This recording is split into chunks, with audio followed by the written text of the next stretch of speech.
Now we discuss the application of these enzymes in our daily life or in the food industry.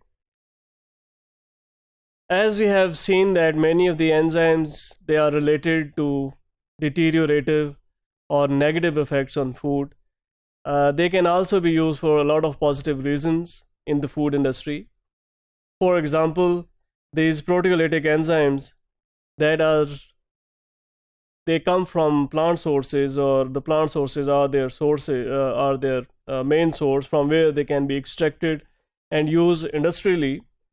They can be used for applications such as meat tenderization. As we earlier discussed that some of the enzymes from papaya or from pineapple or other sources, they might have meat tenderizing effect. So these compounds can be extracted from these sources and then they can be applied to the meat at the final stage, or it is also possible to inject these enzymes into animal before the slaughter of animal. So that would actually distribute it equally within the overall meat system or all the tissues, and that would help the tenderization of meat, and the meat that we achieve would be of very good quality. So that is why this enzyme or this application is very important in meat industry.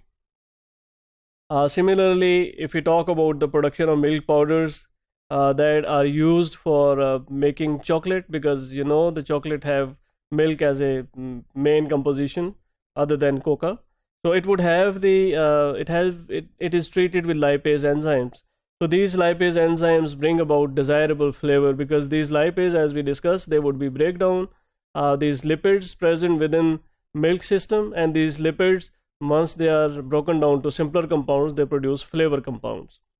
So these flavor compounds are normally very much favorable in order to produce specific flavors.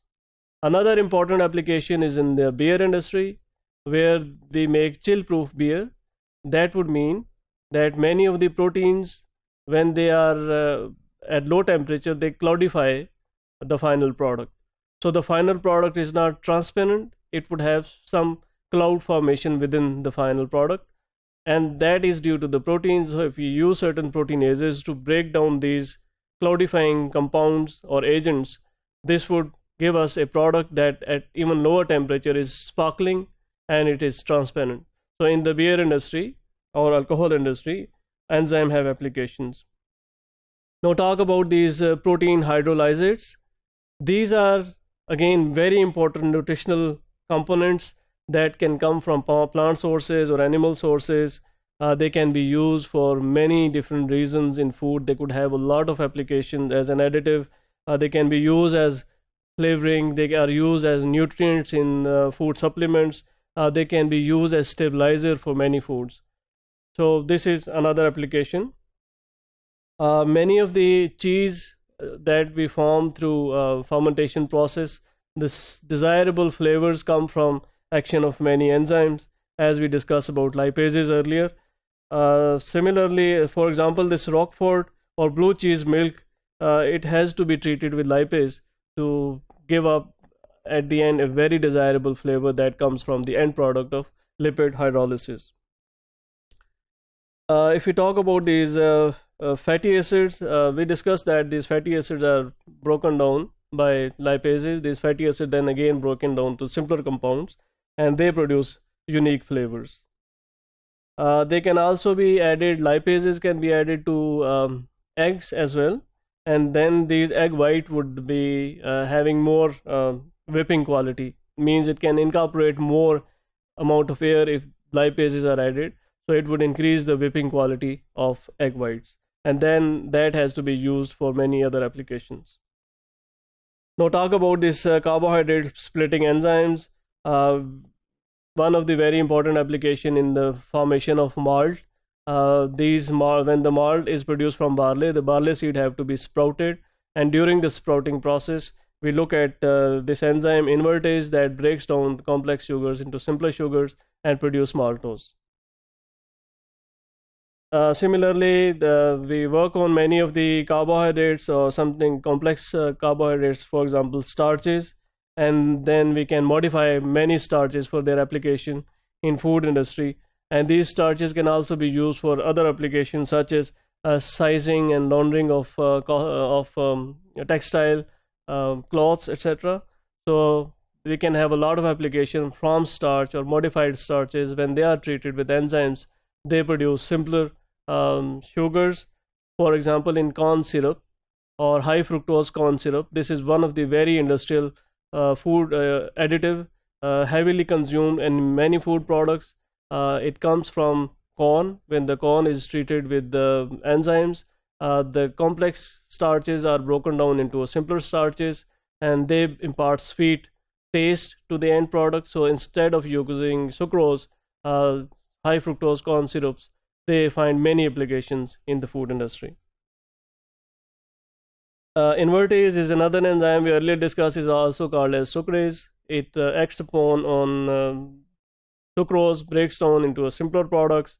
And if we talk about the chocolate covered cherries, this is one of the product, an example where the food has to be, especially the sugars have to be treated, or other compound that are the coating material. If they are treated with these enzymes, they would break down the complex sucrose molecules into simpler glucose and galactose molecules, which have got higher liquefying properties, or which can be attached, or which can remain liquid for a longer time. So they would improve the eating quality of such products. So this is one of the another example where we can achieve good texture in the final product. We discussed the pectin. If this is present in food, it can produce clouding. If we have more pectin, we can use pectinases, and the final product, especially in beverages, would be transparent. There are a lot of developments in enzyme technology, immobilization of enzymes. If we want to use these enzymes more effectively in food industry, it's always good to embed them on certain materials such as glass or other materials, and then we apply or dip them in the substrate, and it can be taken out so that the repeated action or controlled reaction of enzymes can take place within the food substrate. And there has been a lot of development, and lots of new technologies have been developed by this immobilization technology. Many of the flavors, they are lost during the process of processing. They can be restored or they can be enriched by use of these enzymes. For example, if we have to produce this garlic oil from garlic, so alliinase enzymes are used to convert that into final product, garlic oil. Or we can also see that the use of mustard oil in cabbage, the mustard end products would give some of the enzyme, they would act on cabbage to bring about the desirable flavor profile of the end products. So these are different applications of enzymes in many different industries of food, and they are all very different. That shows that enzymes are a very important field of food technology that have got lots of application in many different ways.